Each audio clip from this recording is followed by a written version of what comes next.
Hi, this is Kerby Anderson. You know, each day we take on the tough issues and provide a biblical perspective to them. The topics we cover are wide-ranging: apologetics, theology, prophecy, creation and evolution, intelligent design, marriage, family, child-rearing, the millennial generation, friends and society, politics, economics, business, religious liberty, the Constitution, public policy, foreign policy, military policy, tensions in the Middle East, abortion, homosexuality, pornography, sexual ethics, media, technology, history, and America's godly heritage.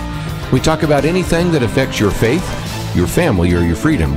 So don't go anywhere, because Point of View starts right now.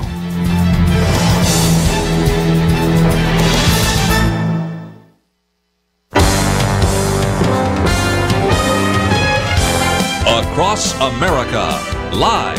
This is Point of View.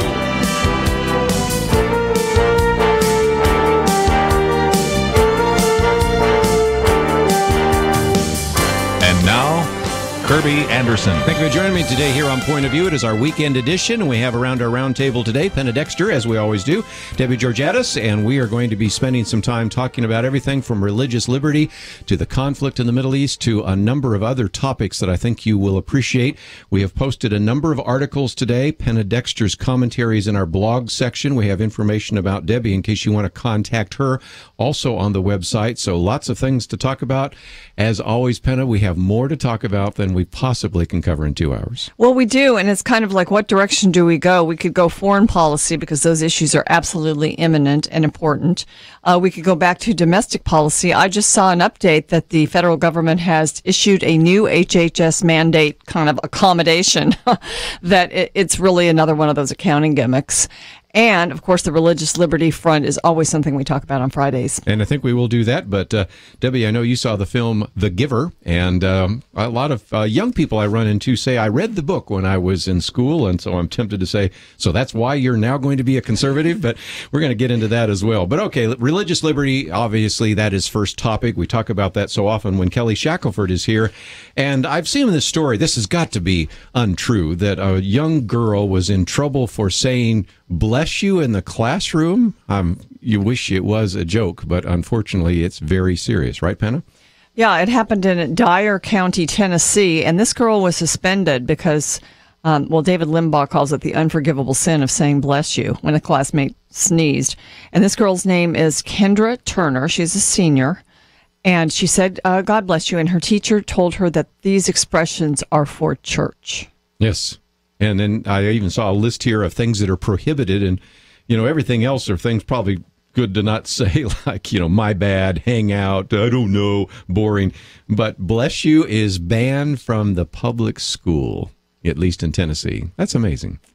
Yeah, it is amazing. I don't know how it's going to actually shake out. And, this girl's been disciplined, and I think she's pushing back a little bit. And, I'm not sure if there's some law firm like Liberty Institute that's actually taking her case or not, but it's an amazing incident, and it's just kind of it speaks to just the atmosphere, the attitude that sort of is pervasive right now. I just think it illustrates again some of the issues that we're going to be talking about today. And Debbie, I think it's probably good to remind ourselves that we certainly recognize that the institutions of church and state are separate, but that doesn't mean that a young person, a student, cannot say "bless you." That's not an unconstitutional establishment of religion, is it? You're a lawyer. It absolutely is not, and it's very alarming that this teacher even thought that was a problem. I did notice the teacher had one comment that we're not going to have godly speaking. This girl reported the teacher said, "We're not going to have godly speaking in her class," and the girl responded, "I have a constitutional right." I was actually kind of proud of that young girl to come up with that as a response. But yes, the deeper question about what the Constitution says about freedom of religion. There is one great commentary about it that talked about, there's the First Amendment to the Constitution, and it just says the language familiar to all of us about there's not to be an establishment of religion. Congress shall make no law respecting an establishment of religion, which we call the Establishment Clause, or prohibiting the free exercise. So what this teacher or this thinking is saying is, if you even introduce the concept of God in a public place, you are committing an establishment of religion. It's completely absurd, but it is, as Penna said, it's symbolic of the atmosphere we live in right now. There's just there's both a hostility toward Christianity and kind of common political parlance. There's also a fear on the part of public officials, especially teachers, because there is so much complaint to the schools about religious expression that it's easier to say, to shut it down than to let it go forward. Even a simple thing like saying, God bless you after you sneeze. I used to give them that. Like, the candy cane case that Kelly's had for many years. And I thought, okay, these teachers were acting on fear. They were worried that the ACLU was going to come in. But God bless you, or even just bless you. There's no ACLU coming in to sue anybody about that. This was a hostility toward religion in this teacher's mind that she was playing out in the classroom. Actually, I do completely agree with that. And even I'm sure that the listeners to this show are very clear on this, but just in case we're not, there's constant reference to the term separation of church and state. And that people think it's in the Constitution or someplace else in the founding documents. But to be very clear, it is not. There's no law or constitutional standard that actually says separation of church and state. In fact, David Limbaugh, one of the people you quoted today, made that point about the purpose of the Establishment Clause was to help freedom of religion, was to help religious liberty. It was not to shut down religious expression. It was to avoid having one church become the state church, which may interfere then with the liberty of other people to have a different religion. The Establishment Clause's purpose is not to shut down religion, it's to exalt religious liberty. I was struck by the fact that as she did stand up for that, then she was actually labeled as unruly and was considered to be a disciplinary problem. So the argument usually is, look, I'm going to tell you not what to say. You sit down, you keep quiet. And unfortunately, a lot of Christian students right now think that's really the way to go, that they just don't really know what their rights are. I know right now that our friends at Alliance Defending Freedom have a student rights quiz on their website right now, so you can go and see what your rights are. So I'll point people to that as well. But just one more example of an attack on religion. And now let's go from one where we roll our eyes to one where we're really concerned, and that's the first article we've posted here today. In New York, another attack on religious freedom. Penna, I think you and I shared emails back and forth, but we all are upset when some gay activist forces a Christian to do something that they have reservations about. But this happened on a person's family farm. This seems almost one step further than we ever have seen before. Well, it did to me. I actually was brought to tears when I read this story this week because, we've got the bakeries, the flower shops. There was a bridal shop a couple of weeks ago that was that was disciplined, I guess, for not providing wedding dresses for lesbian couples and, and wedding gowns for groomsmen, things like that. Absurd. But this one is so sad because it's this farm in New York, and these people for 25 years have lived in the upstairs part of, I guess, the barn or part of the farmhouse, and they've rented out the bottom part and all the lands for different events, berry picking festivals. But one of them is weddings. And not only do they rent it out, they get involved. They provide the catering. They provide a lot of the services that go with the wedding. And so they refused to do a wedding for a lesbian couple. They just said, we can't do this because of our faith. Very politely said this. And now they are being really crushed. They've got a $10,000 fine against them. They have to pay some sort of a pain and suffering damages of $1,500 to each member of the couple. And they also are being forced, like the baker in Colorado, to do some sort of sensitivity training about this type of thing to their employees. In other words, to admit that they're wrong about marriage being between a man and a woman and try to indoctrinate their employees. They can't do any of this and stay true to their faith, but yet this is being forced on them by the state. And the fact that this was their home and that they've been in this business for 25 years, to me, it was just tragic. Yeah, coming into your home and telling you that. The only one's even close is the one in Vermont where they had a bed and breakfast. Yeah. And again, they told them the same thing. Coming into your home. I want to certainly hear from Debbie, because I know you're from originally Schenectady, New York, and I want to get your thoughts on that as well. But we need to take a break. We'll continue talking about some of these religious liberty issues and then get into some other topics right after these important messages.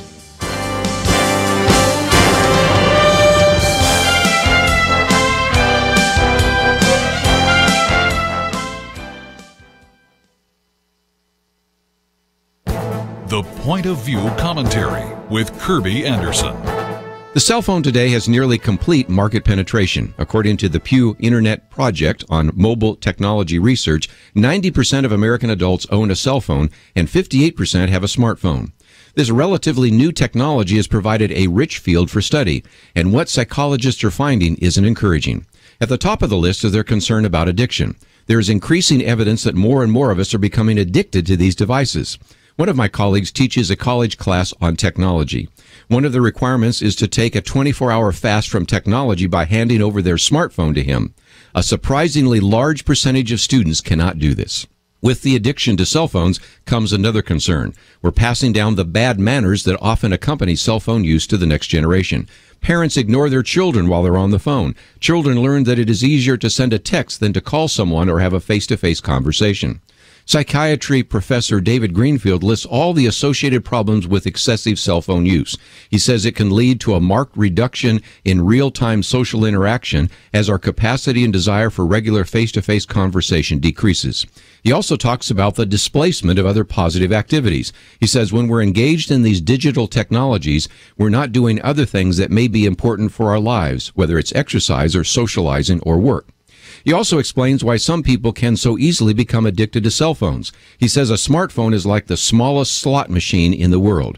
When your phone buzzes, you can't predict what the message might be. It could be something good or exciting, so we get a pleasurable neurochemical hit of dopamine. You know, cell phones are supposed to make our lives better, and they do. But in the process, many have become slaves to these devices. It's time for us to break the chains that addictively bind us to these devices. I'm Kerby Anderson, and that's my point of view.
You're listening to Point of View, your listener-supported source for truth. Weekend edition, if you'd like to join our conversation at any point, 1-800-351-1212. Penna, Dexter, Debbie Georgatos, and we are talking about religious liberty issues at the moment. We're going to get to much more, but we've already talked a little bit about the young girl that said, bless you, and well, that was enough to get you in trouble. And so again, we might encourage you to pray for Kendra Turner and her particular plight, but the one we're focusing on right now in New York. And Debbie, you're from New York, and it, I think, is sad to see what happens when a human rights commission, whether in New Mexico or Colorado or Oregon, or now in this case, New York, says, you have to do this in your business, or in this case, you have to do this in your home, whether you like it or not. And if not, you have to pay $13,000 of a fine, and we will charge you 9% interest if you don't pay it. So you better pay it right now and then go through sensitivity training.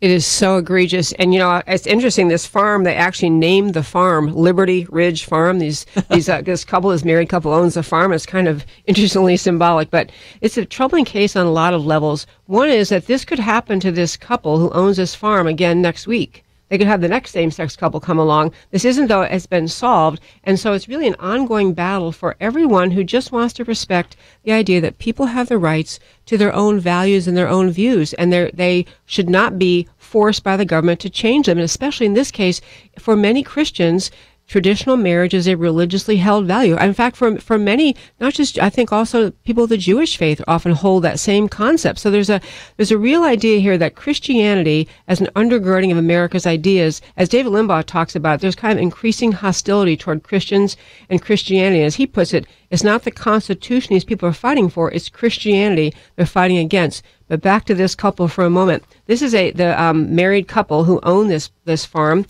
have allowed people, of course, anyone's welcome to come to all the other activities at their farm. They have berry picking, whatever. They have probably fall festivals. They don't have a traditional families only, same-sex couples can come. But this particular issue, holding the actual marriage on their property, they felt was inconsistent with their religious faith. And this idea that the state has any role in saying, sorry, you can't do that. And in fact, you must be re-educated. There's a lot of talk, kind of Orwellian talk, about how the government, starts to take control, decides what you can think. And this is really the idea of the government being in the business of re-educating citizens. You're not really allowed to hold on to your religious values. You're going to think about same-sex marriage the way we, the government, say you must think about it. It's very alarming. And, I don't know, I've been talking for a few minutes here, but if I may add one more point, that the founders, there were some great quotes from our founders about what did the Constitution and the First Amendment rights really mean. And one thing I thought was just really important to keep in mind, we're talking about freedom of conscience, even if you don't want to use the term religion, although it is a religiously held value for many people. James Madison said, government is instituted to protect property of every sort, and conscience is the most sacred of all property. Thomas Jefferson said, no provision in our Constitution ought to be dearer to man than that which protects the rights of conscience. So this is really a societal shift if we continue to agree that government can set values and people must comply with them, comport with them, even open their home to those values they don't believe in, or otherwise under threat of fine, penalty, or re-education camps. We don't use, you have the word camps on there, and then you really start to get a picture of how dangerous it can be. Yeah. Penna, I was just thinking that, even when we live in a world where we believe that sometimes the government has to step in, we've seen segregated situations and all the rest. I can never remember a time, even when we went through the civil rights battles of the 1960s, that required segregationists or even racists to go through re-education programs. This is another whole level to a family that looks quite loving and has really no animus as far as I can tell. Yeah, and you know what? I think the purpose of it is to strip religion out of our public life, to disallow us from allowing our religion to inform the way we operate our business or the way we work, or the way we go to school, whatever. And so, they are picking these off one by one. And I know that they've got people that just kind of look out for them. And then Sure. the lesbian couple will, very compliantly go in and do this. I know this is happening. So in some cases it will work. The people will back down. In other cases, it will not. And when it's your home, you really don't want to back down. So what happens? Well, I know the Colorado bakery, Masterpiece Bakery, he just isn't doing wedding cakes anymore. There's a florist that, they'll continue to do flowers, but they're not going to do wedding flowers. So they may go out of business just simply because that was the bulk of their business. So they're either going to put people out of business, which is not a conservative value, not anything we stand for, or they're just going to completely curtail their religious liberty to provide this particular service. And they're going to come from every angle, every direction to try to strip religion from the culture. And as we discuss The Giver later, we see where that leads us, and it's not a place we want to go. Certainly. One of the questions I thought maybe I'd put on the table, since we have a lawyer here, is on the one hand, the Constitution really gives us the opportunity to have freedom of association. That is, you can associate with people that you agree with, and that should be allowing an individual to have a fraternity, a sorority, a club, or whatever. And those freedom of association should not be intruded upon by individuals. But we recognize there are some compelling arguments for government to interfere. And one example I just mentioned is the civil rights issue. This idea that, we can have segregated schools and segregated neighborhoods. Sorry, can't do that. The argument that's being made by New York is that there is not one bit of difference between racism and forcing a person to be involved in a same-sex wedding. And I think whether we look at Ryan Anderson's book, whether we look at the most recent book by Sean McDowell and John Stonestreet, that's a fallacious argument, isn't it? Oh, it's a deeply fallacious argument, but it does have surface appeal. So it's important for people to be able to distinguish. It is one thing to discriminate on the basis of an innate characteristic. Simply because you're a woman, you can't have this job, or simply because you are a certain race or ethnicity. But with respect to same-sex marriage, it is both. It deals with conduct, not an innate characteristic, and it deals with choice. There is even a couple who decides they're same-sex and they want to marry. This is, no one's stopping them from that. But the idea that the state would treat that with the same respect, if you decide, I don't want to honor or support same-sex marriage, it's a whole different thing than saying, that you're going to discriminate on some innate characteristic. So basically, it's a behavior versus a choice. Behavior versus an innate characteristic. And I think that is the important distinction that people need to hold on to. Yeah. You could, if you go for behavior and say, well, we want a same-sex marriage. Well, what if we want to be a throuple? A 3-person marriage or some other thing. We have marriage as defined, and behavior that is outside of traditional marriage, it's okay for society to regulate that. I wonder what's going to happen in a sense, because there's another battle going on around the country right now. New York has already said we're going to have same-sex marriages. That state has actually legalized same-sex marriage. But now there's a battle in the courts. Can you force states to invalidate their constitutional amendment protecting marriage and force it on all the states? So that's that overarching battle that's taking place too, which in another, I think it's just another example though of an unelected body forcing immoral behavior that your religion prohibits upon you or upon your business or whatever. And it goes even a tiny bit deeper than that, which is there is an effort among the intellectual left to divorce America's founding from Judeo-Christian principles, right? Because America was not founded on secularism, on absence of God, antagonism toward God. It was founded on ideas that the founders took from the Old Testament, the New Testament, the Judeo-Christian writings, and that is really the identity of America. It is our cultural founding identity, and the effort of modern intellectuals to push that away and exalt freedom from religion as though that was America was founded on. It's important to recognize that and to challenge it. Let's take a break, and when we come back, since we mentioned The Giver, why don't we get to that next? Because I saw a Facebook post where Debbie, you and a number of other women, some of whom have been on this program, actually went to the movie. And whether you've been to the movie or not, I suspect a lot of you young people listening right now actually read the book. Last week or so, I've run into all sorts of young people that said, I read the book when I was in school. And so I'm tempted to say, well, then that's why you're going to become a conservative, right? And we'll explain what the movie is about, what the book is about if you're not familiar. And I think it is certainly a way to begin to think about what happens when government tells you what to think. What happens when the government decides whether or not you're a productive member of society and you need to be graduated to another plane. And we'll get into some of the aspects of that in just a minute. What kind of sort of colorless world you end up with when the government controls all of that. So as we go to a break here, let me just encourage you to recognize that there are lots of ways you can support us, and lots of times we talk about it financially, but I thought it might be good to run through some of the social media that you can join us on. And the first is you can, of course, go to our Facebook page, facebook.com/pointofviewradio. Hit that like button, then you'll find out all the things that we have, including the pictures we take of these individuals in studio and some of the other graphics. We also have a Twitter feed at PointOfViewRTS, and you can also, of course, subscribe to my daily commentary and find out a lot more about some of the other ways in which you can connect up with us. As you go to the website, you'll also see that there's a web link to Debbie Georgatos' website so that you can find out more about her book, Ladies, Can We Talk, and find out more about her as well. So there are all sorts of ways you can connect up with us, and I hope that you will take the time to do so. But if you'd like to connect up with us by phone, that number is 1-800-351-1212. Would love to get some of your comments. Perhaps you've seen the film The Giver. Perhaps you have some thoughts about religious freedom. We will talk with you about that right after this.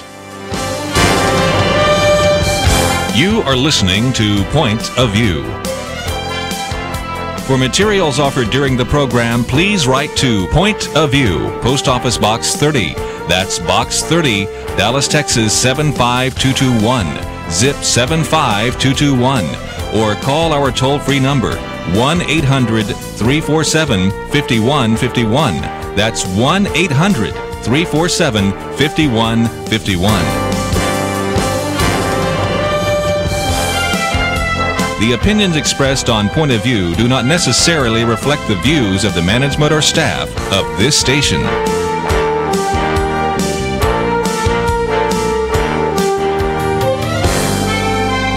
Point of View will continue after this.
You are listening to Point of View.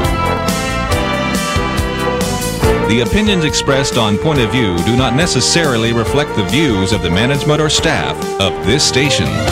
And now, here again, is Kerby Anderson. Weekend edition, if you'd like to join our conversation today, we're going to spend a little bit of time talking about the movie The Giver because it fits very well to some of the themes that we've talked about in terms of an overarching government, what some people see as a utopia, which is really a dystopia, and it certainly relates so much to this issue of religious liberty. So if you'd like to join our conversation, 1-800-351-1212. Penna, Dexter, and I have not seen the movie, but Debbie has seen it with a number of other women, many of who have been on this program. Even if you have not, I would imagine if you have young children, they probably read the book because this was a book that was a Newbery Medal Award-winning book, and it is a book by Lois Lowry, and it is a story of young Jonas who lives in this sort of ideal utopian society called the community. Very early on, Debbie, we find out that utopia comes at a very heavy price. Tell us more. Boy, it sure does. I really do recommend for all of you listening to try to see The Giver. You know, the idea of The Giver is that they've made this perfect society through government control. They have taken away all sense of the ability of the people to feel pain, to feel sadness, joy, hope, any emotion. It's all perfectly safe. It's all perfectly orderly, and every child is controlled, and you finish high school, and then everyone's told, they line up at the day after you finish, they tell you all what you're going to do. So they've taken away all the passion, joy, energy, sadness, and everything out of life to make everyone feel safer. But it's the government kind of taking away the sense of being human.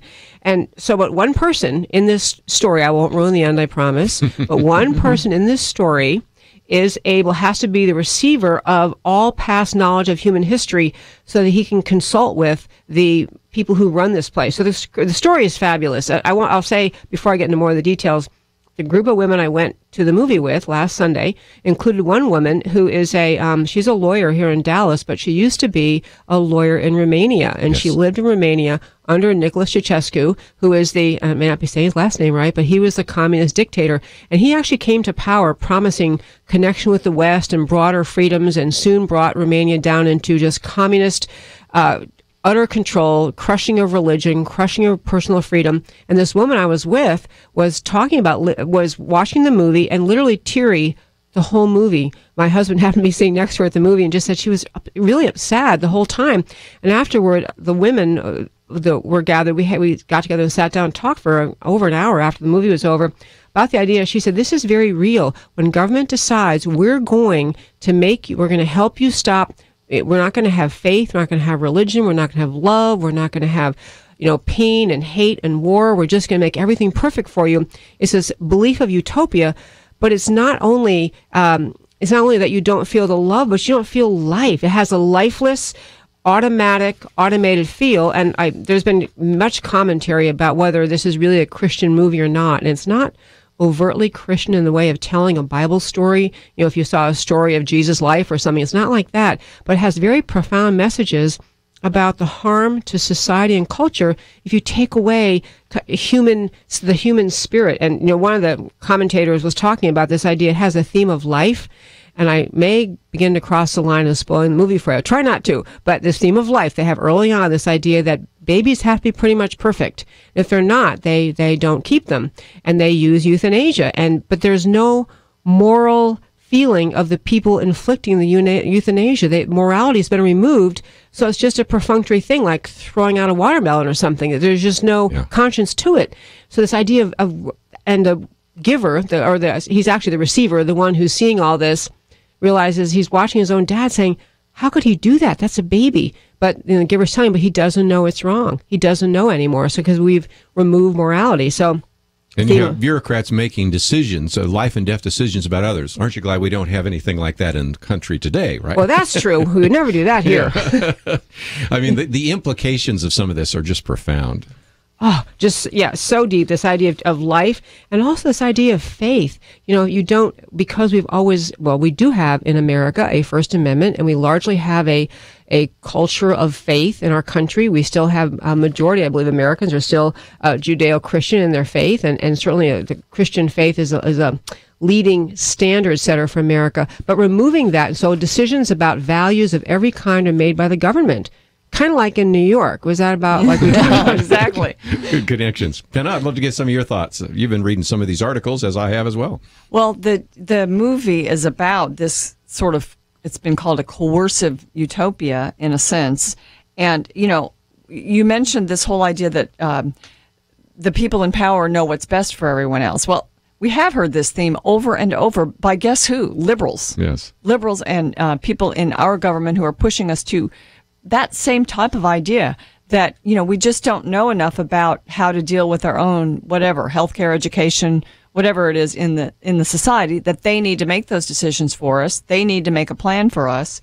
And so, this is the full implementation of that liberal concept. And so to say this is a Christian, it could be a Christian theme in a sense, or a conservative theme, not by banging conservatism or Christianity over the head in these students, but by telling a story. What a wonderful way to teach things. And, I remember my kids reading it too, and we didn't really discuss it. I didn't have any idea of the implications of this book or this story. And I wish I had now. We will, now that they're adults. We'll probably go see the movie together tomorrow. But, removing all choice from people's lives. I mean, you have everything the same. It removes all excitement. It removes possibilities for growth. It removes all of that. And yet, yes, you may not be hungry.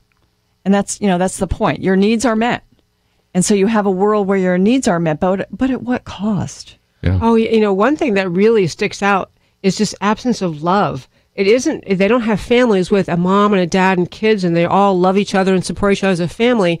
Children are bred somewhere else. They're assigned randomly to a living unit, or dwelling unit, I believe it's called. And so then these are your children, and you raise them in the sense of, I suppose, get them out the door, head off to school. But there's Takes a village to raise a generation, is that right?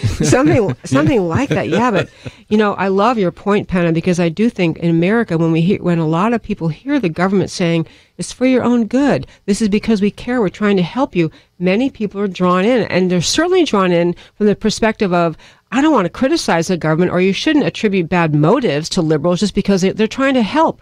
But you can see when they are trying to help, what the result is, what the people lose. They lose their passion and energy and curiosity and willingness to work hard and achieve and dream and succeed, because there's no consequence if you don't do that stuff. I mean, in the liberal controlled world, everything comes out the same. So this kind of sparks people to rethink what we agree government can do.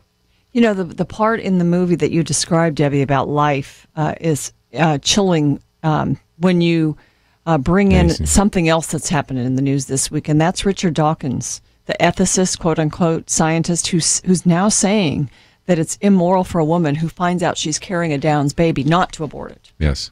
So that would be the countervailing, perfectionistic attitude that is so anti-life that, it's kind of taking it to its logical conclusion. Yeah, and you think of the old movie Gattaca and some of those that were really the idea of perfection.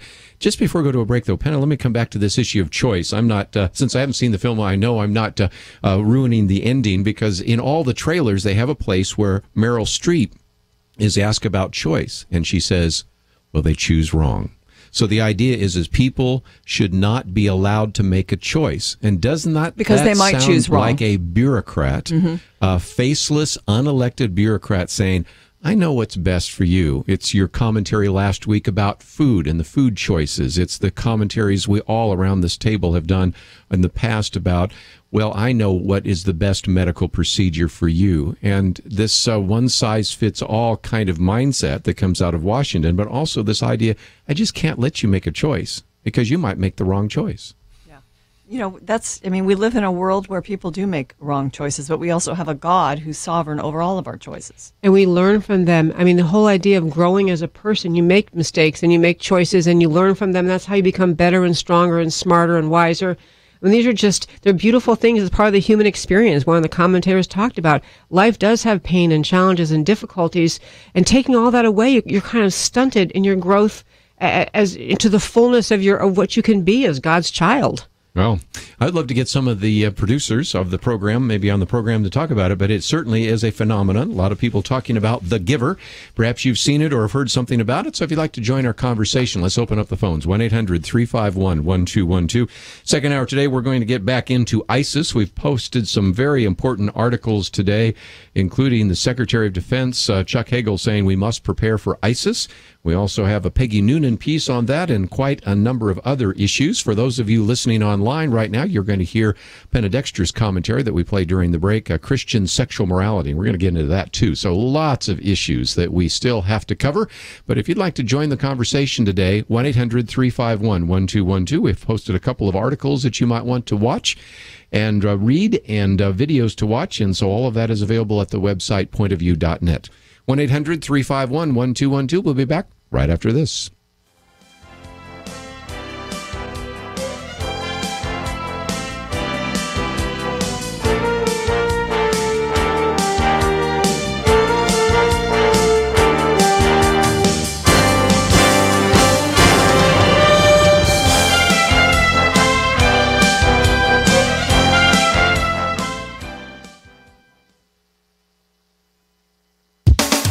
Now that certain mainline Protestant denominations have decided to ordain homosexual ministers and publicly affirm same-sex unions, we have to ask, what do the people sitting in the pews of these denominations really think about certain facets of morality about which there used to be a Christian consensus, like adultery? Does the word even mean the same thing for same-sex and opposite-sex marriages? What about premarital sex? Mark Regnerus is Associate Professor of Sociology at the University of Texas at Austin. He says integrating homosexual relationships into Christian moral systems is not simple. To say that's even possible when you define Christian as biblically faithful is a stretch. But let's go with Dr. Regnerus, since he conducted a comprehensive study in early 2014. It's called the Relationships in America Survey. He interviewed 15,378 Americans, ages 18 to 60. For the purpose of this question, he restricted his analysis to people who defined themselves as church-going Christians. These people were separated into categories according to whether they supported or opposed same-sex marriage and asked about various practices. The survey found that 33% of the same-sex marriage supporters think viewing pornography is okay. Compared with those who oppose same-sex marriage, that's 7 times as many approving porn use. 3 times as many of those who support same-sex marriage think it's fine to cohabit with a lover before marriage. 37% of the same-sex marriage supporters approve cohabitation. And Dr. Regner has found 6 times as many same-sex marriage backers are, I'm quoting him, okay with no strings attached sex. 5 times as many think adultery could be permissible. 13 times as many have no problem with polyamorous relationships. And 6 times as many support abortion rights. Mark Regnerus concludes that self-professed, church-going Christians who support same-sex marriage look very much like the rest of the country in terms of these questions of sexual morality.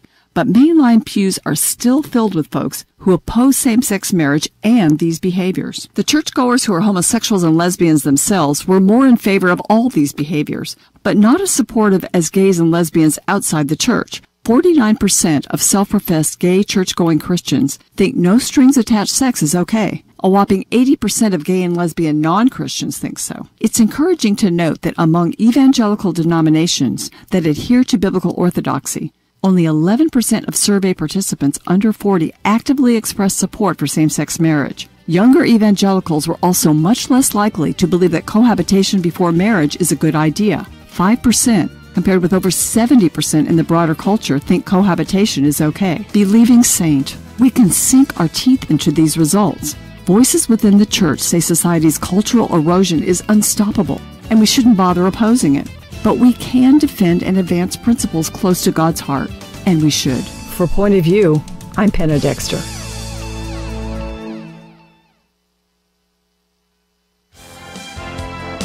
Now, back to Point of View, your listener-supported source for truth. Back once again, if you'd like to join our conversation, 1-800-351-1212.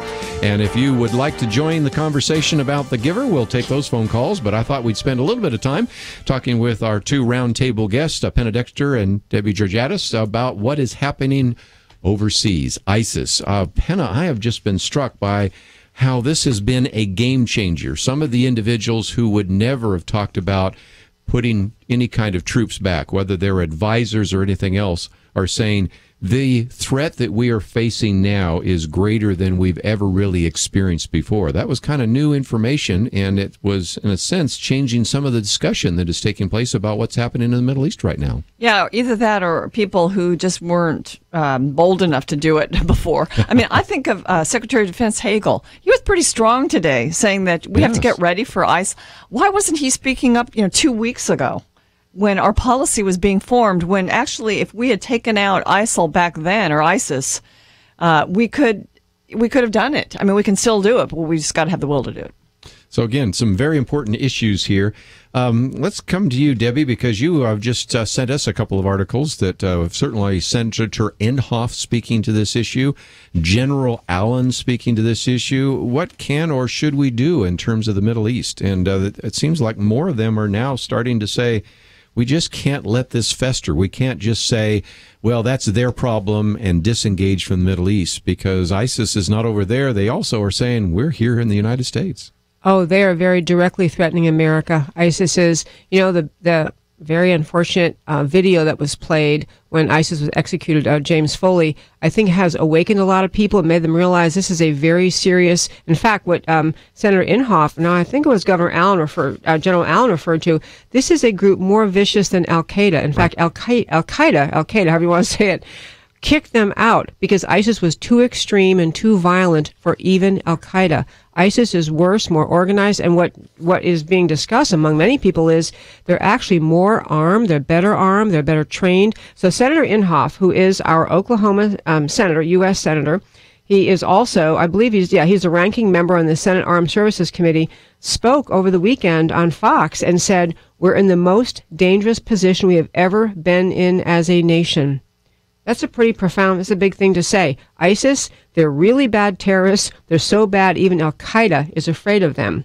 And just talked about not just this execution of James Foley, but beyond that, the organization wants to spread. Their words and their actions are saying we're going to spread. We were looking at a map on our break. They're trying to spread, make a very large section of the Middle East be a caliphate, be the Islamic caliphate. But they're speaking about coming to America. And so it's a bigger threat than we faced in a long time. And I love that the alarm bells are being rung. I wish they had been rung, as Penna said, 2 weeks ago, or frankly, a whole year ago. But certainly now we're seeing this is a group we have to take on.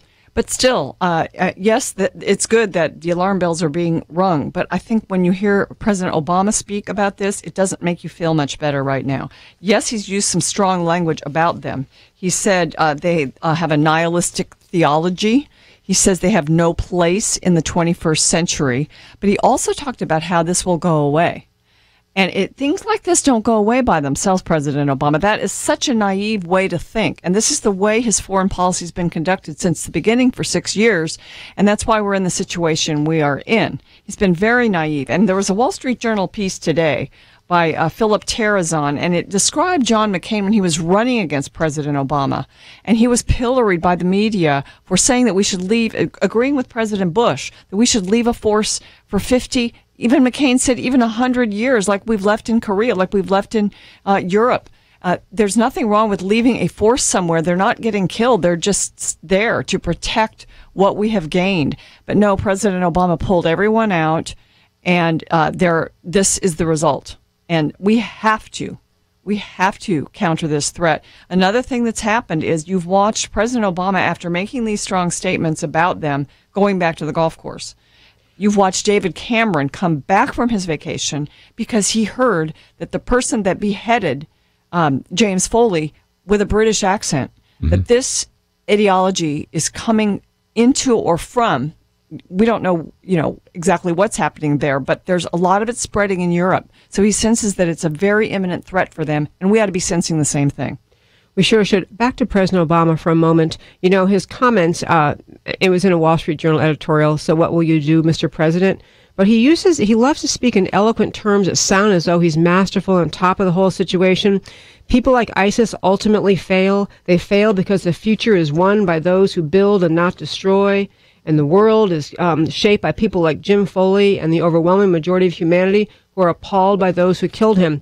It sounds so eloquent and reassuring, but the truth is the world needs America to lead. That language about, don't worry, folks, everything always comes out all right, which is more or less what he's saying, implies some magical way. This is very similar to ideas early on listening to Hitler and his views, and how many people said, well, we don't really want, it's their problem, it's not our problem. We don't want to get involved. And I don't want this to be a total discussion just of President Obama, but a similar failure to recognize or to adequately identify the evil we're facing. He talked about the Hamas terrorists in the Gaza Strip in Israel hiding among women and children and labeled it extraordinarily irresponsible. And that's something you say about college kids who drove their car too fast. Frat boys. Frat boys. This is childish language. Who was about writing this? Yeah. Oh, about the most serious thing, the most serious security threat the world faces is radical Islam, and right now in the form of ISIS. Mike Gerson in the Washington Post today, who was a speechwriter for President Bush, and did sometimes I think he's a little liberal for a conservative, but he did a great job articulating President Bush's vision when he was fighting the war on terror. So he came back today and he said Obama remains a rhetorical spectator to events in Iraq and Syria that he does not want to confront, that he believes the U.S. Has the ability to influence. So he doesn't seem to believe that we can influence this, that we have the power to do it. And these other military experts like Inhofe, like Hagel, like General Allen, they acknowledge we have the ability to influence. And yeah, we may have a war-weary country, but that's what the presidency is for. It can be a rallying point to a country to support something that's absolutely necessary for its self-interest. But this president so far, yes, he's bombed, and that's good, but he has abdicated most of that responsibility. I think part of the problem with President Obama is he just cannot identify radical Islam as just pure evil. He just can't do it. He wants to find, and I'm not going to go off on whether or not there are what majority or what percentage of people who practice Islam are peaceful or not. But the fact is, radical jihadists in forms around the world, in places around the world, mean harm to the rest of civilization. They mean harm to Christians, to America, to Israel, to anyone who does not conform to them. And to be able to call it an evil and say and get people in America behind the idea that we're safer in the long run by meeting this evil right now as firmly as we can. And you mentioned General Allen spoke about that, and he has some great ideas. And so did Colonel Allen West has some great ideas talking about how you have to handle these people with firmness. In fact, to make one other point, I heard someone say recently that, they were working on this idea of loving your neighbor as yourself, and that they wanted to try to heal things through love. And they talked about the Ferguson rise and saying, well, they want to heal things through love. And yes, that's a beautiful concept, to try to heal. But the idea of healing what's happening with ISIS with just love or patience or tolerance is not even loving your neighbor, because if you allow that force, ISIS, to continue, you will see the slaughtering of more Christians and Sunnis and Shiites and every other person over in the Middle East. And that's not loving your neighbor, letting evil prevail. Well, again, we are going to take a break, and when we come back, we're going to take some of your phone calls, 1-800-351-1212. To emphasize again, Debbie, what you said today, Peggy Noonan gave some estimates. ISIS controls 35,000 square miles of land, which makes it perhaps the most organized and the most dominant terrorist threat in the world. They also are the best funded right now. I mean, CNN now reports that just from the oil fields alone, they bring in $2 million a day. So to sit back and say, well, that's their problem in the Middle East, there's nothing we can do, I don't think we can come to that. The article we posted yesterday by Max Boot made a very clear idea on how we can certainly push back ISIS without having to put lots of boots on the ground, but using advisors and other kinds of military strategy. I'll leave it to brighter people than I to figure that out. But if you'd like to join our conversation, certainly we've put a lot on the table. And in the second hour today, we're going to take your phone calls. Open line, 1-800-351-1212. We'll be back with your calls and our conversation today with Penna, Dexter, and Debbie Georgatos right after this. Across the nation, this is Point of View. For materials offered during the broadcast, please write to Point of View, Post Office Box 30. That's Box 30, Dallas, Texas 75221.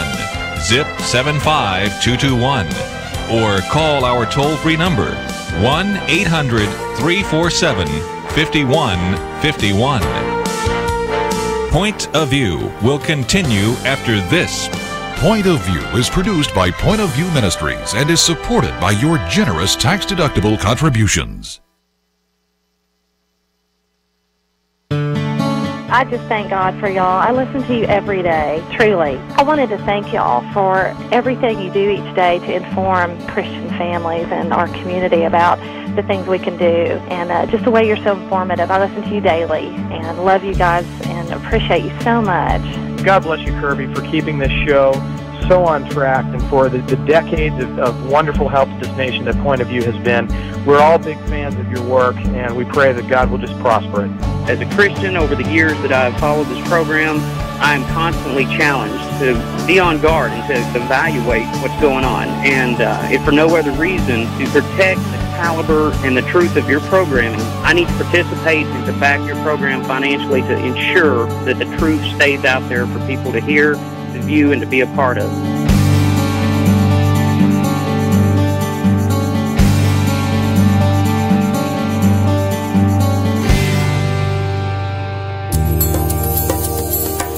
This is Point of View Radio.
Hi, this is Kerby Anderson. Each day we take on the tough issues and provide a biblical perspective to them. The topics we cover are wide-ranging. Apologetics, theology, prophecy, creation and evolution, intelligent design, marriage, family, child-rearing, the millennial generation, friends and society, politics, economics, business, religious liberty, the Constitution, public policy, foreign policy, military policy, tensions in the Middle East, abortion, homosexuality, pornography, sexual ethics, media, technology, history, and America's godly heritage. We talk about anything that affects your faith, your family, or your freedom. So don't go anywhere, because Point of View continues right now.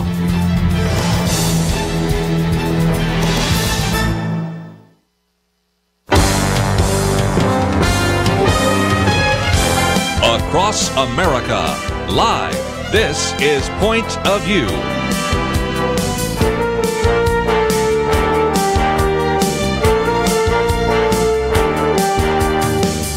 And now, Kerby Anderson. Second hour today, if you'd like to join our conversation, weekend edition, and we're giving you an opportunity to comment on a number of things we've talked about.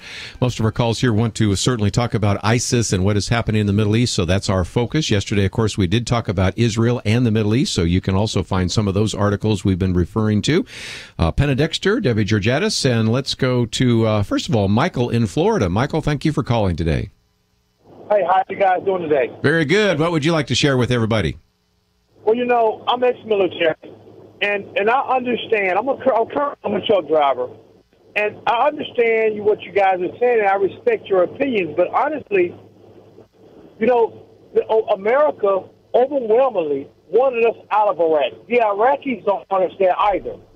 So, for us to say now, let's go back and put boots on the ground. No, let's stay out of Iraq with boots on the ground. Let's help them when we can.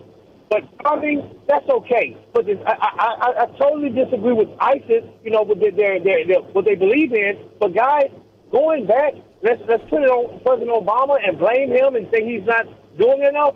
No, that's wrong. And I'm a Christian man as well. So now that's part of the solution. But going back to Iraq and putting boots on the ground, ladies, that's not the answer. That's nowhere near the answer. What about providing tremendous aid, help, and advice to those who are already fighting ISIS? Coordinating that. I agree totally. But I heard the lady make the statement that, he's not being strong enough. This guy, he's not. President Obama, maybe he's not. But you know what? It's the same time, he's straddling the proverbial fence. Man, God, give the guy a break. Well, on one side, this guy, we have some people saying, well, you don't need to go back. Other side saying, well, you need to go back, put boots on the ground now. And now you ladies are saying, well, he might not be talking strong enough, but he's bombing them. If you want to, let's just bomb the crap out of them. But let's not put any more American lives on the line here, guys. Really, unless you have family members or some loved ones or close friends that have gone through these conflicts, man, come on. Let's not do it. America doesn't want us there, and the Iraqis don't want us there either. Have you forgotten that? They don't. Those are the same people that are bombing us. They're, IEDs. Have you forgotten how many lives we've lost on that? They don't want us there. You say the Iraqis don't want us there. The Iraqis don't want ISIS there. Yeah, there's some people who said this might be a little different in the sense that, there was a big, matter of fact, I remember the Vice President Cheney saying, well, they'll welcome us with open arms. That didn't turn out so well. But this time, if indeed we've prevented ISIS from coming in and completely decimating their culture and their country, might be. But again, I'm not arguing for, and I don't think anybody else is, the article I posted yesterday. I would encourage people to read that by Max Boot. He's talking about strategic involvement, advisors, and of course the Air Force, and not actually putting boots on the ground, because I don't think there's anybody who wants to put 100,000 troops back in Iraq. We pulled out. And let's be honest, this president won 2 elections basically being the anti-war president. I mean, in some respects, you can't expect him to change a whole lot. I'm surprised he stayed in Iraq and Afghanistan as long as he did. I'm surprised we still have Guantanamo. I'm surprised a lot of things. I think there's some strategic realities that surface once you do become president. Yes. And so that's why he's never closed Guantanamo Bay. That's why it took longer to get out. And he had the surge, yeah, and that's why he's now gone back and done some actually some effective bombing and things like that. So, in a sense, you have to lead. When you're the president and the leader of the free world, you have to lead. You have to do something. And the rhetoric that he has put out there is strong. But then, you know, the visuals, the idea of going back to the golf course, the idea of precluding, you know, we're not advocating bringing the troops back right now, but precluding that with your rhetoric and saying you'll never do it is not a good idea either. Yeah. Let's take some more phone calls, and we'll go to Ed in Arizona, KNLB. Ed, love to get your opinion on this issue as well. Well, I've got two comments I'd like to make. One of them is, you know, the Bible teaches us to love our enemies. Number one, I'd like to know how much David loved Goliath. And the second point being, yes, you know, Congress shall make no laws infringing upon the individual rights of the states. That's in the Constitution. Were either one of those people that operated that Liberty Ranch ministers performing a ceremony? No. Okay, then all they have to do is say, I don't want to have weddings there anymore. And yeah, but that's too bad. Out of that involvement, but they should have that liberty without the federal government or anybody else. This American Civil Liberties Union getting involved in this thing down here with the Chinese not having adequate representation. It's the American Civil Liberties Union. Yeah. You know, but I get the point's well taken. We're talking religious liberty for just a minute. For some of our listeners, they might say, okay, what does that relate to? Well, in the first hour, we talked about this particular family that found themselves in a situation, the Giffords, operating Liberty Ridge Farm in New York, and they were told that because they would not allow a same-sex marriage ceremony to take place in their barn, that they would have to pay a fine of $13,000. Debbie, that's a concern as well. Absolutely is. And they were also told, I believe, they had to go to re-education, so they had to change their values to comport with the state's values. You know, sir, I love the idea of liberty, and I don't think that in America, a family that owns a farm like that should have to choose between having a same-sex wedding on their property, which is inconsistent with their Christian faith. They shouldn't have to do that or else shut down, not have any weddings at all. I think they should be allowed, certainly as private property owners, to choose to have traditional marriages only there. And if they're forced to shut down, then you're kind of saying you don't really have liberty at all to practice your faith. Let's take another phone call here. We'll go to Georgia. Frank, I think you wanted to respond to some of the things you've heard already, so you are on the program. All right. Thank you, my friend. Hey, I was calling in reference to that other gentleman who called about, you know, talking to us about having no ground troops over there. Well, they're recruiting people from all over the world who can come back with passports. If we don't send people now, we are the leaders of the free world. We don't send people in there to stop this now. They're going to be over here. Then all these people who are saying don't put nothing on the ground, no troops on the ground, when they're over here killing us and bombing us, then it's going to be too late. You know, and Obama's sitting here saying, you know, we ain't going to leave none of our own behind, but yet he can let free people, 5 prisoners go whose words was, I'll see you in New York, to say, we're not going to leave our own behind. But yet when somebody gets beheaded, he's sitting there talking like, well, what we might do. It's crazy. He's as a president, to me, he's worthless. Yeah, let me give Debbie a chance to respond just before we take a break here. Okay, you know, the previous caller also made that point that you're referring to about we shouldn't have put more troops on the ground in Iraq. I would leave to military leaders the best system or the best process, the best plan we can come up with. But the bottom line is the need to send the signal to ISIS and every single radical jihadist group in the world that we are not going to let you expand, create a caliphate, kill and murder innocent people. What we do, the steps we take to get there, I'm not sure what's the smartest thing. I love bombing from the air. If we can stop them by just bombing, great with me. But we can't send the weak signal this president continues to send that we're kind of afraid of getting back into the war. We don't send a signal. We know you're evil. We're going to stop you. We'll take a break and continue our conversation right after this.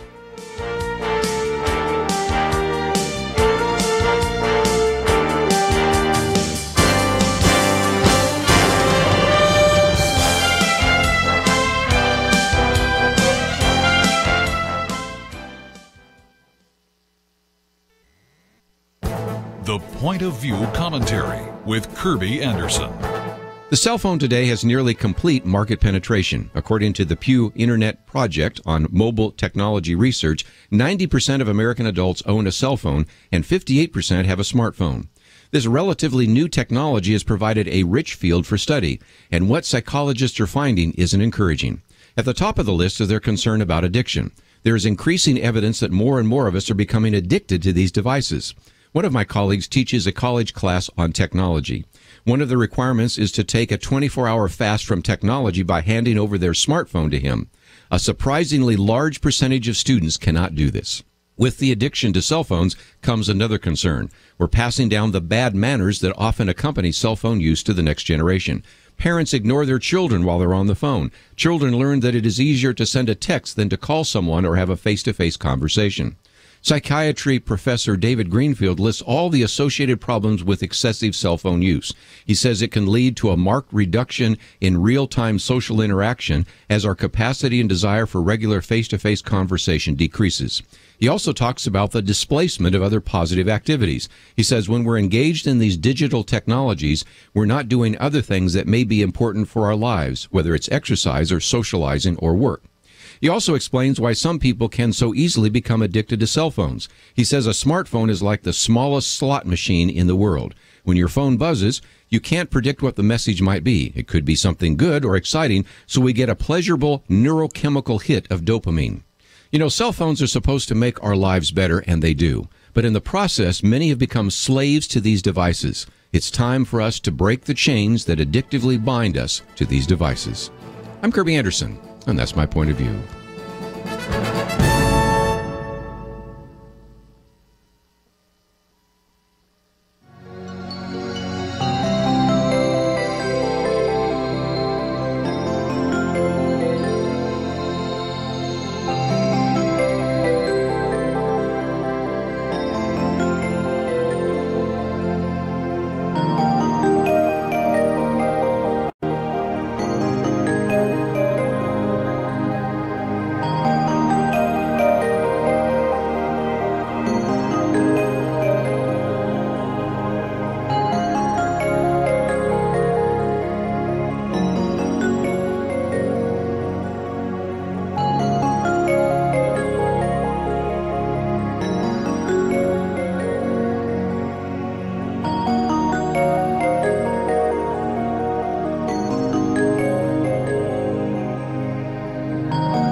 You're listening to Point of View, your listener-supported source for truth. Weekend edition, if you'd like to join us, 1-800-351-1212. Penna, Dexter, Debbie Georgatos. And Debbie, you were talking just a minute ago about some of the mindset that we have right now. And yesterday, Gary Bauer, who's been on this program many times before, reminded us in his piece that after the horror of World War I, there were some that thought that that really was the war to end all wars. They thought that people had such experience with the horrors of it that they would never go back. And so he says in the highest levels of virtually every government, there was a prevailing belief that pieces of paper coupled with wagging fingers could stop barbarians.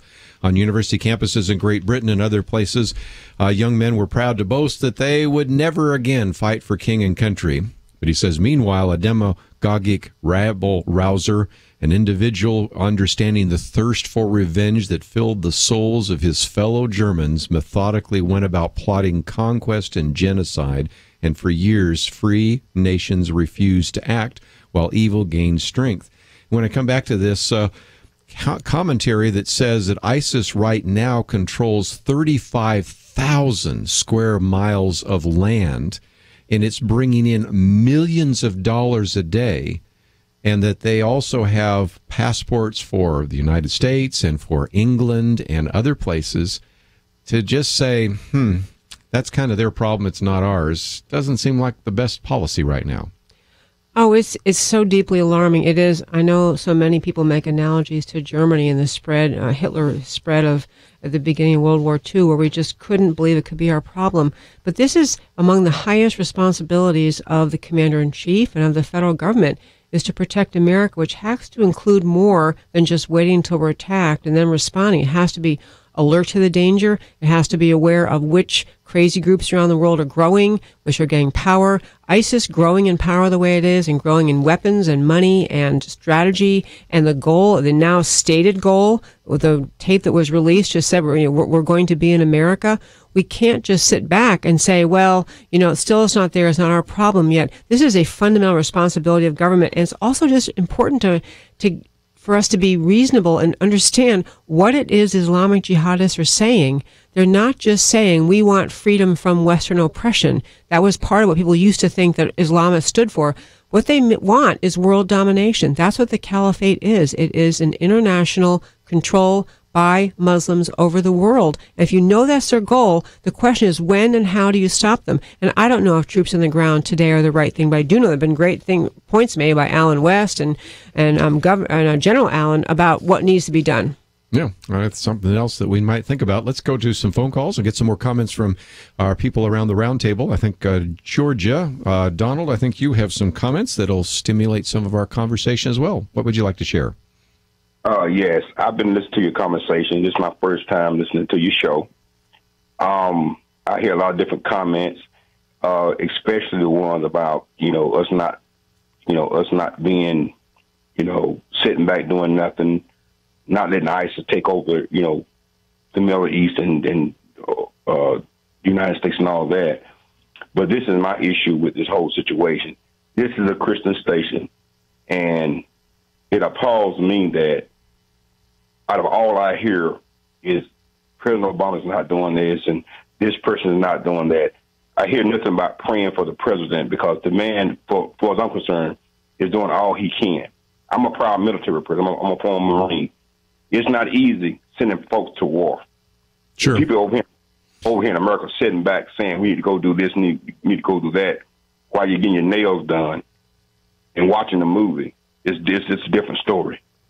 Got it. First of all, let me say thank you for your service. Second of all, since it is the first time you've heard the program, you've obviously never heard us talk about national days of prayers and things of that nature. But this is a question that a lot of people are trying to debate right now. What is the appropriate stand by the president, and what can Congress agree with, and whether or not we have a fight in the Middle East? So I'd love to get your thoughts around the table. I actually appreciate Donald's encouragement to pray for the president. And, sometimes I'm frustrated because I don't feel that I really have an impact on this White House because their ideas are so far away from mine and from the people that I hang with and think like. And so praying would be a very good reaction and a very good thing to do at this point. We should be doing that, and our members of Congress.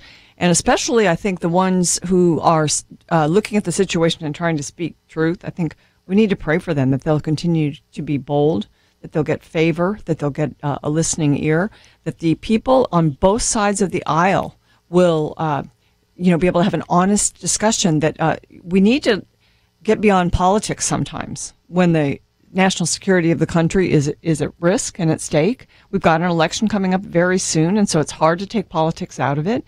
But we need to pray for him. But also, that being said, we live in a country where we have elected officials and representatives. They represent us. They're supposed to listen to us. And they take our comments, and that's what we're doing here. We're talking about what we believe would be the best for the country, and whether we believe these officials are serving us well or not. And it's a discussion that we have the perfect freedom to have. It's not unchristian to have it, and we should be. In fact, it's our duty to bring out some of these ideas and these truths. Much of what Donald, I also appreciate your comments, and it is part of our home, in our Christian life, is part of our daily prayer for the world. Includes the government and elected officials. I want God's direction and favor for all of them. But I do think that this gift of America, this gift of what the country is, a country uniquely, in my view, founded on Judeo-Christian values, that includes the idea of a government that exists by the consent of the governed, and the participation by individuals in government is it is called for by our country. So I'm sorry you did happen to tune in a day where it seemed like maybe the conversation was more, it is critical of President Obama. I am critical of his conduct, of some of the foreign policy. Yes, I agree. It's very difficult to send soldiers into harm's way. I think every president who's ever had to do that feels that. But I do think the evils we face in the world are extreme. I think that we've never been, as we heard the Senator Inhofe said we've never been in a more dangerous situation ever in America. So to have citizens speaking up, urging, defending America against this radical evil that we face, I don't think, I find it's part of our duty as citizens to participate in this government. Let's take another phone call. We'll go to Georgia. Ulysses, thank you for joining our conversation today. Yes, sir. Thank you for having me. What would you like to share with us today? Yes, I wanted to make a comment. I wanted to just have everybody think about, I know on the dollar bill it's saying God we trust, but we have to think about if it's not Jesus that we trusted in, because before Jesus Christ came, it was a lot of gods everybody prayed to. And then, you think about America, they trying to get rid of Christianity and any kind of religious freedom going towards Christianity. And another thing you got to think about, Obama is a Muslim.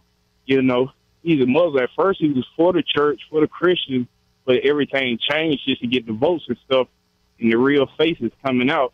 So why would he really go in there and really start doing anything? All this stuff is just happening just to set the formation for Jesus Christ to come back. The best plan that I see is for us just to pray for our leaders and pray that they do the right thing, but also we got to know that that's not going to solve anything, because once you take down one, someone else even worse going to take their place. So we must leave it in Jesus' hand, God's hand, to protect this land and let God just do all the work. The only thing we can do is pray, because man have no power. All the power comes from God. Okay. Any comments around the table? Well, that one statement about once you take down one, another will come back to take its place.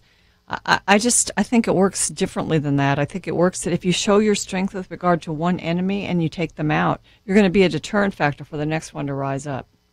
I would think so. Debbie? Penna, that's a really great point. I do think it is, and we're seeing the opposite occurring now because we aren't fighting as firmly as we can be. We're seeing the rise of evil in the world. And, I do understand that notion that I've actually heard other Christians express about all we should do is pray and we don't need to be taking any action. But I'm not sure that's not really consistent with my reading of the scriptures. I think that God gives us wisdom and power and in this beautiful country we have. And I think it's incumbent on us to protect it and decide in each era, each issue, how best to do that. Best example I can think of in the Old Testament, remember when Nehemiah was rebuilding the wall? He prayed to the Lord, and then he also set a guard, and he also encouraged them to have a sword with them while they were laying bricks. So I think you can see all of the above. You can see that they were praying. They also were willing to go to battle. They were willing to defend, and they were also building up. So it seems to me that sometimes we put this sort of either-or situation, and certainly Romans 13, 1-7 says that government does not bear the sword for nothing. And if government is to bear the sword, one part of that sword is to protect us from foreign invaders, to protect us from civil unrest. And certainly there is a real concern, as we've seen in some of the articles we posted today, about indeed the possible threat that ISIS wouldn't just stay in the Middle East, but show up here in the United States. One thing historically, sir, I'm very grateful that in America's history, we had the willingness to fight the Civil War, to recognize a true evil that did not belong in a nation founded on all rights from God, everyone having equal rights from God. We couldn't have slavery, but it took a war to end it. But it was, sadly, with 700,000 lives lost, it was a moral right cause. And sometimes that has to happen, I think. Well, we're going to take a break, and we will take some more phone calls. Certainly generated lots of conversation today. The debate that takes place in Congress is certainly a matter of prayer. Pray for our president. Pray for your members of Congress. We'll be back right after this. You are listening to Point of View. For materials offered during the program, please write to Point of View, Post Office Box 30. That's Box 30, Dallas, Texas 75221. Zip 75221. Or call our toll-free number, 1-800-347-5151. That's 1-800-347-5151.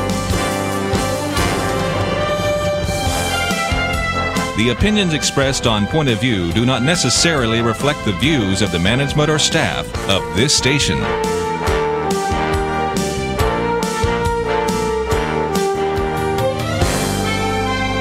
Point of View will continue after this.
are listening to Point of View. The opinions expressed on Point of View do not necessarily reflect the views of the management or staff of this station. And now, here again is Kerby Anderson. Final half hour. If you'd like to join us, 1-800-351-1212. Around the round table, Penna, Dexter, Georgatos. And I might just mention that if you'd like to know a little bit more about either of them, first of all, Penna's commentary, which we play and we will play again in just a few minutes, is available on our blog, and you can watch that or read that and listen to that. And so there's some opportunities for you to watch us, of course, on the Point of View Livecast right now. Might also mention that we certainly have some links there for Debbie Georgatos. You are available for speaking, and oftentimes we find you speaking on many of these domestic policy issues, but today we're asking both of you to kind of address this issue of international policy. So we're going to give all of you a chance to join that conversation. But we have a full bank of phone calls. As a caller drops off, maybe you can see if you can make your way onto the program today. And we'll spend some time. First of all, let's go to Melissa in Texas, KJRT. Thank you for joining us today. Hi, Kerby. I really appreciated the program today, but I had to call in after that last caller and give my point of view. My nephew is in San Diego right now, becoming a Marine, and he's 18 years old. Thank you for your service, yes. Yes, and we're very proud of him, and we do need to pray for the president. But, Goliath and David, when Goliath was taunting the army of God, God didn't just sovereignly come down and move in and take him out. He sent a man to do that. And he used a warrior man. And the church does need to pray. They need to rise up, and they need to be the church. But we are going to have to do something with ISIS over there. Hitler, when he was on his agenda, I guess, was like to take over the world, but he ended up killing himself. These people, they are wanting to promote Islam religion all over the world, and they will gladly die. They're wanting to usher in their Messiah, and they will gladly die for it. And, we must do something with them. We have to stop them, and no one wants to send troops in. I'm with the lady, Debbie, I believe her name was. If we can do it from bombing from the air, then we need to do that. But we have to do something, because this will continue to grow. It will not stop. And I believe I heard you say earlier in the program that they're getting like $2 million a day just on the oil wells that are funding them. I mean, we are going to have to take action. God expects the church to take action, and if that means using military force, we have to do that as a free country. And as far as being critical of some of President Obama's stuff, yes, look at Benghazi. Those people needed help, and he did not send it, nor did he show respect to them when their lives were lost. I didn't even hear about or see anywhere that flags were flown at half-staff for them. What a disgrace. How shameful is that? That's my point of view. That's a good point of view. I appreciate you sharing that. Any comments around the table? Well, there was a comment made earlier about the Iraqis not wanting us there. And, there have been times when people have opposed our presence in certain countries, but just recently in Iraq, they've actually changed leadership. We were holding out the idea of not offering aid until there was new leadership in Iraq, and they actually have. And we don't know as much about this new leader in Baghdad, but they did do that. So that's opened the way now for us to provide aid for us to cooperate with the Iraqi military and the Kurds. To say, well, the Iraqis don't want us, they're a country of people. Different people have different opinions. But I think the Iraqis do not want to be destroyed by ISIS. And another thing about ISIS is, they're getting money through oil, and they're looting all the banks that they conquer. In every place that they conquer, they're emptying the banks. Yes. They're taking on all the military equipment, and they're actually using it very effectively. So they are actually becoming almost like a real country's army. So that's something to be concerned about. tiniest little point I want to add. You know, I do believe when you talk about other countries not wanting us there, when people perceive that the military efforts in America are designed to nation build, to impose our kind of way of life on them, there was a lot of talk like that. I think people in America say we're war weary. We don't want that anymore. We don't want a war just to impose, you know, some kind of Western society on them. But right now, this would be a war to save the lives of hundreds of thousands, if not millions, of Muslims, Christians, atheists, people all over that part of the world. And it's a different, when you are faced with that kind of threat, that's a different calculation entirely on behalf of the people over there, when our purpose is to come and rescue and save. And from our perspective, we can't be the world's policeman. We can't rescue every wronged person, but we can look at major military forces in the world building that may harm us and say we're going to fight. Let's take another phone call. We'll go to KBJS in Texas. Patricia, thank you for calling today. Yes, Kerby, thank you for taking my phone call. I've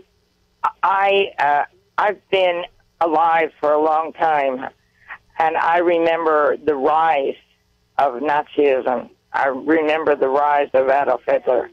I remember the first time he ran for office, he was beaten, but he waited and ran again. And the second time he was not beaten. And I remember the entire globe was affected by this war.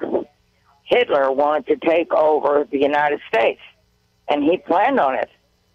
It was in his verbal dialogue, a diatribe, because we went to the movies every Saturday, and we had to listen to Hitler's ranting and raving speeches because they were in the RKO News. We didn't have television. We did have radio, and we had excellent reporting. But we really didn't have any clue as to what was going on behind the scenes of Hitler's rise to power until it was too late. That's one difference now. We do know what a beheading looks like. We do know all of the slaughter that has taken place, and we are aware of that. So I read just a few minutes ago one of the pieces that Gary Bauer put out yesterday about what he thought were some real similarities between kind of that lull between World War I and World War II, where a lot of people thought we would never need to go to war again. And does that not sound a little bit like we are here today? A lot of people saying the world was war weary. Sure, because of World War I,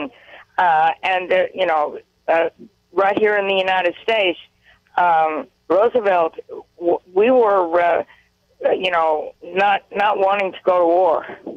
Sure. Well, I think it makes the case. I just wanted to give Debbie a chance to respond real quickly here. Well, actually, I just wanted to make a point about, with the callers previously were talking about, well, are we being fair to President Obama? Are we being too harsh in criticizing him? One point Alan West made, in a brilliant piece, he writes a lot of great things. This is Alan West from Florida, but he wrote this idea that part of the problem is we haven't delivered a strategic plan to deal with ISIS. And he talks about the idea of defining the enemy, being able to say out loud, the enemy is Islamic totalitarianism and jihadism.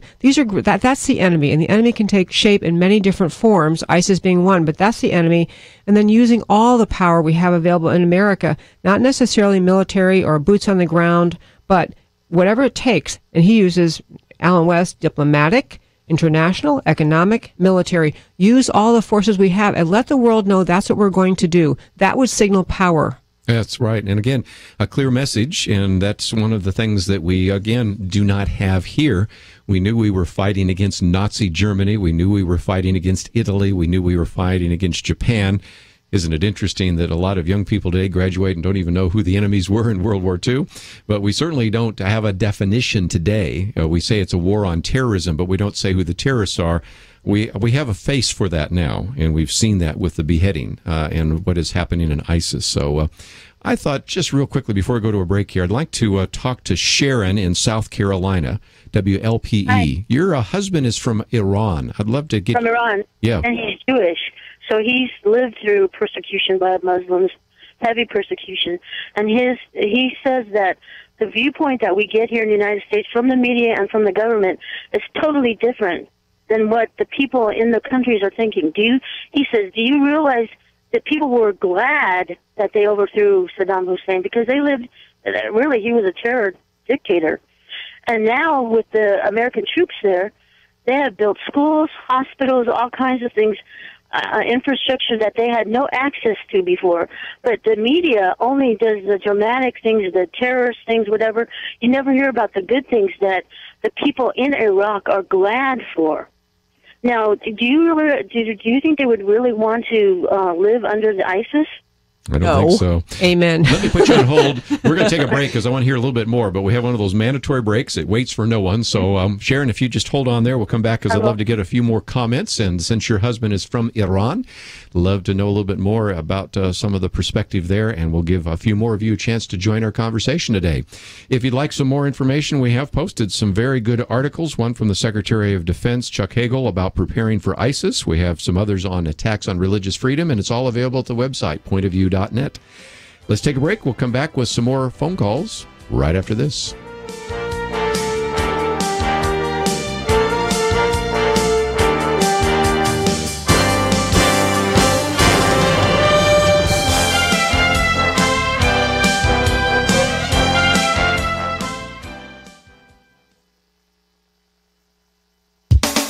Now that certain mainline Protestant denominations have decided to ordain homosexual ministers and publicly affirm same-sex unions, we have to ask, what do the people sitting in the pews of these denominations really think about certain facets of morality about which there used to be a Christian consensus, like adultery?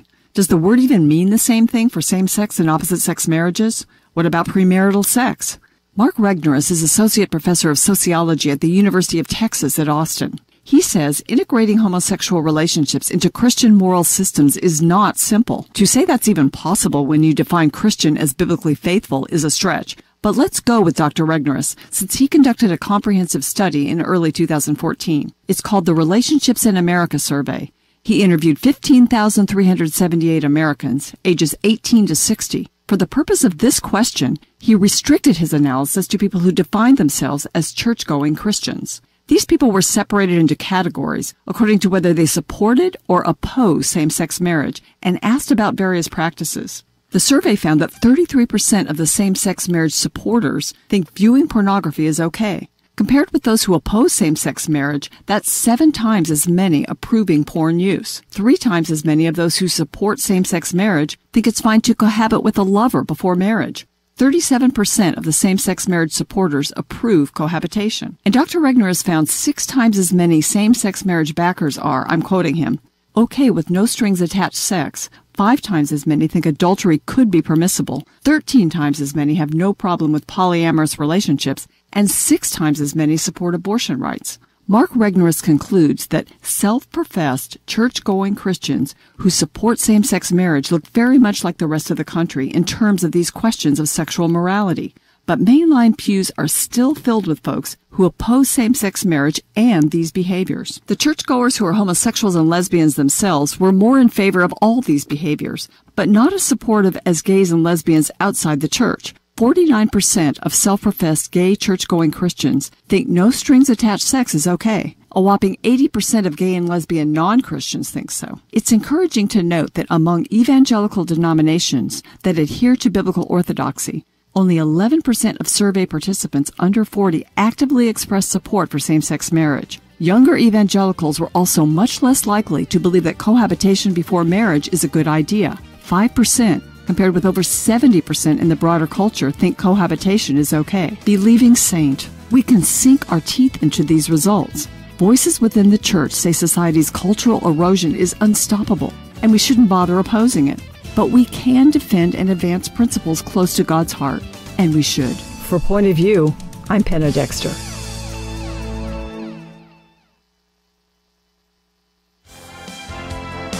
Now, back to Point of View, your listener-supported source for truth. Back for a few more minutes. Penna Dexter, Debbie Georgatos, and we have Sharon on the line. And Sharon, again, just to remind our listeners, your husband is from Iran, and you've talked about some of the good that the United States has done in Iraq, and certainly tried to do good in Afghanistan, in Iran, and other places. Obviously, they're very limited, but anything else you wanted to share with our listeners today?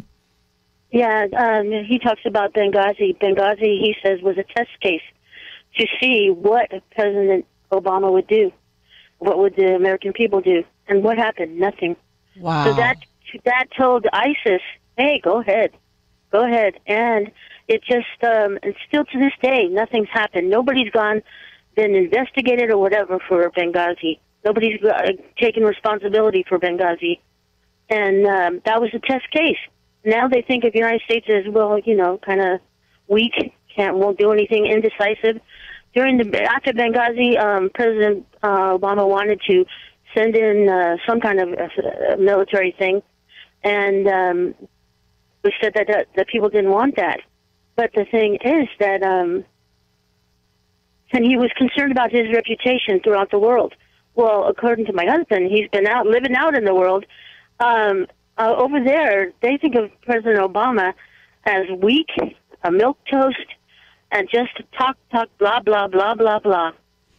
You said something real quickly. I wanted to give some history here because since I'm the oldest one around the table, and some people just jump into these news stories without historical context, there is a lot of evidence to suggest, let's go all the way back to Ronald Reagan, that when we had the bombing of the Marine barracks in Beirut and we pulled out, we sent the signal that we weren't serious about fighting the terrorists.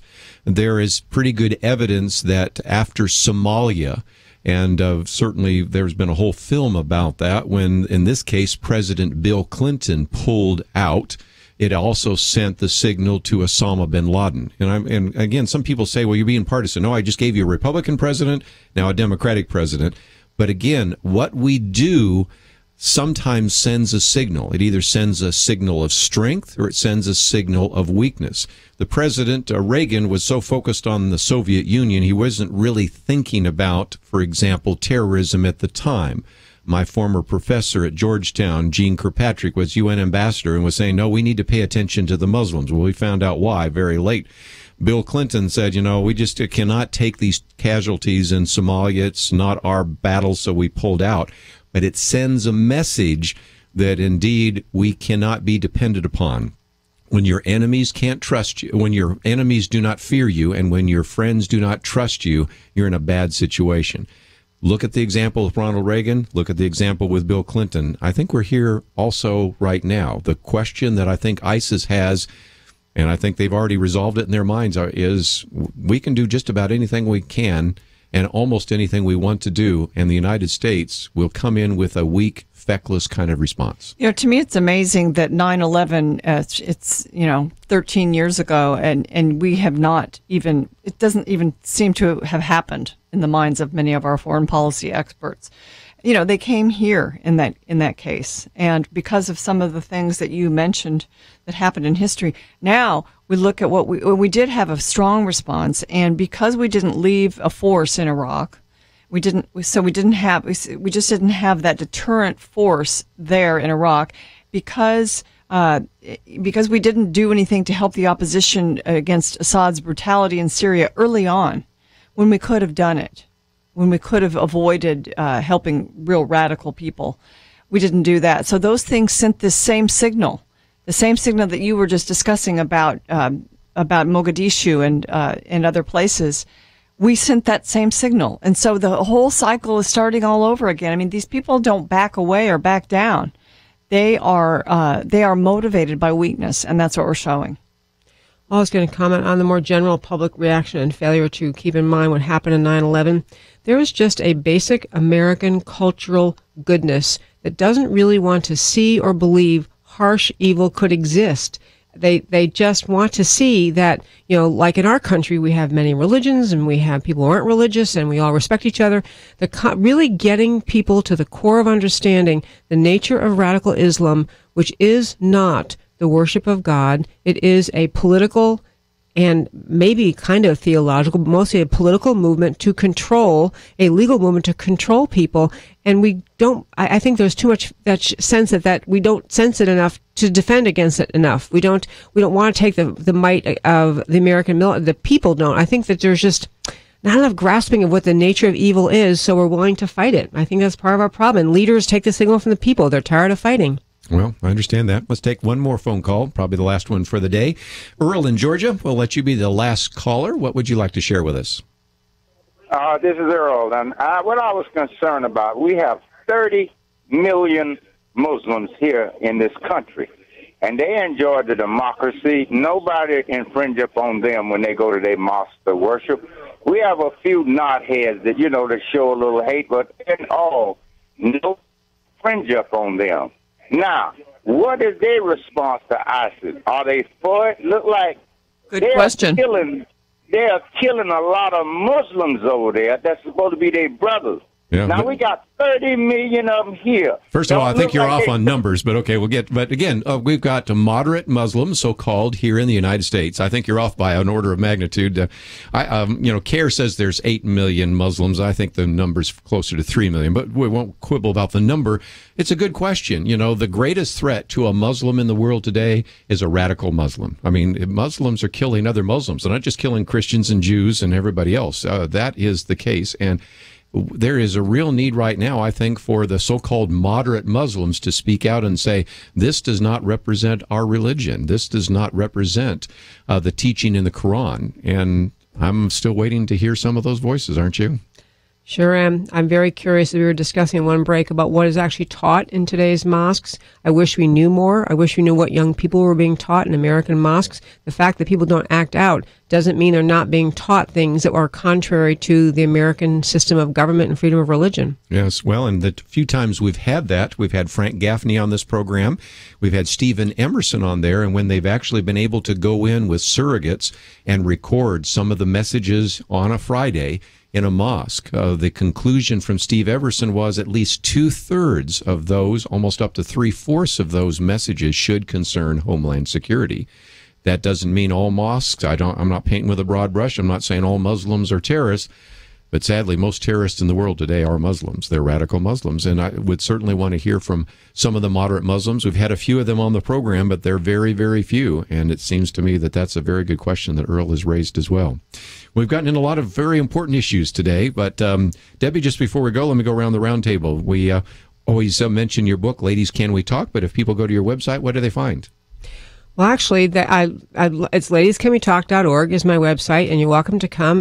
My book is also called Ladies Can We Talk. One thing you can do there is email me at ladiescanwetalk@gmail.com about speaking to your group. I speak all over the country just about the idea of loving liberty, embracing it, standing up for what America stands for.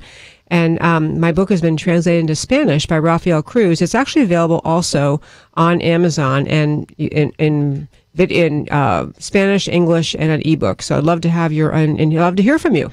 Penna, we didn't have a chance to talk about your commentary, but today it's on the blog, and if people want to know more about some of the commentaries, they can follow you as well, can't they? Yeah, this was more of a national security day, but I talk about all issues in my commentaries, but a lot of times I like to major on the social issues, and certainly I think we may take up this study by Mark Regnerus at the University of Texas, talking about what same-sex marriage is doing to the attitudes of people in the pews as the church, some of the mainline churches actually approve it. What is that doing? Is that affecting people's attitudes? So that's the question I answered this week. I think it was very well done, because we find that if you accept same-sex marriage, you probably accept a whole series of other things. Right. And it's illustrated right now when we're in an election year. I found that sometimes when I look at some of these various voter guides, if they're wrong on an issue like marriage, family, abortion, life, whatever, usually wrong on a lot of other ones. And you certainly have done a very good job of documenting that. So let me encourage you, even though we didn't talk about it today, to go to our website. Lower right-hand corner is the blog. You can find my commentary, but you can find Penna's commentary there as well. I want to thank everybody who's been involved in this broadcast today. I thank certainly the work that we do behind the scenes, and want to thank Andrew and Catherine and Chris for their help behind the scenes. If you find yourself wanting some more information about either of our guests on the roundtable, to find any of those articles, you can find all of those today on our website, pointofview.net. We are encouraging you to have a great weekend. We look forward to having people like Kevin Sorbo and June Hunt and all sorts of people in studio next week. Have a great weekend. See you back here on Monday. You have been listening to Point of View. For materials offered on the program, please write to Point of View, Post Office Box 30. That's Box 30, Dallas, Texas 75221. Zip 75221. Or call our toll-free number 1-800-347-5151. That's 1-800 888-347-5151. Point of View is produced by Point of View Ministries and is supported by your generous tax-deductible contributions.